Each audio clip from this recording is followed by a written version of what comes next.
নানা ধরনের বিপদ আপদ দিয়ে আল্লাহ তাআলা আমাদেরকে পরীক্ষা করবেন। তবে ইন্টারেস্টিংলি মজার বিষয় হচ্ছে পরীক্ষাটা এক একজনের এক এক রকম। পুরো পৃথিবীটা একটা পরীক্ষা ক্ষেত্র, কিন্তু কারো প্রশ্নপত্রের সাথে কারো প্রশ্নপত্রের কোনো মিল নাই। সুবহানাল্লাহ। আমার পরীক্ষা একরকম, আপনার পরীক্ষা আরেক রকম, ওই ভাইয়ের পরীক্ষা আরেক রকম। সবাই পরীক্ষার্থী। কারোর জন্য পরীক্ষা হচ্ছে সে খুব অসুস্থ, প্রচন্ড অসুস্থতা, তার জন্য পরীক্ষা। ক্যান্সারের রোগী, ডক্টর বলছে 4th স্টেজে চলে আসছে, কয়েক মাস বাঁচতে পারে, এটা তার জন্য পরীক্ষা। আবার কারো দেখবেন যে খুব একটা অসুস্থতা নাই, অসুস্থতার ঝামেলা নাই, কিন্তু তার দারিদ্রতা আছে, তার আর্থিক অনটন, এটা তার জন্য পরীক্ষা। আবার কারো দেখবেন অসুস্থতাও নাই, দারিদ্রতাও নাই, তার দাম্পত্য জীবনের সমস্যা। অনেকের দেখবেন এগুলো কোনোটাই সমস্যা না, তার ছেলে কথা শোনে না, মাদকাসক্ত, রিহ্যাবে পাঠায়, আবার আসে, আবার গাঁজা খাওয়া শুরু করে, আছে না নাই বলেন? দেখেন তার পরীক্ষাটা আবার আলাদা। তাহলে পরীক্ষা ছাড়া, বিপদ আপদ ছাড়া দুনিয়াতে কেউ নাই।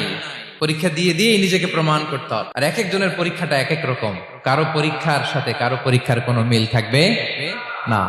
তো মাঝে মাঝে আমরা এটা ভুলে যাই। আল্লাহ তাআলা কালামে পাকে রিমাইন্ডার দিয়ে আমাদেরকে স্মরণ করিয়ে দিতে চান যে এই পৃথিবীতে আসলে তোমরা এসেছো পরীক্ষা দিতে। এটাই জীবনের বড় বাস্তবতা। এটা যদি ভুলে না যান, এটা যদি আপনার মাইন্ডসেটে থাকে যে পুরো জীবনটা একটা পরীক্ষা, তাহলে দেখবেন কোনো কিছু আপনাকে কাবু করতে পারবে না, আপনি হতাশ হবেন না।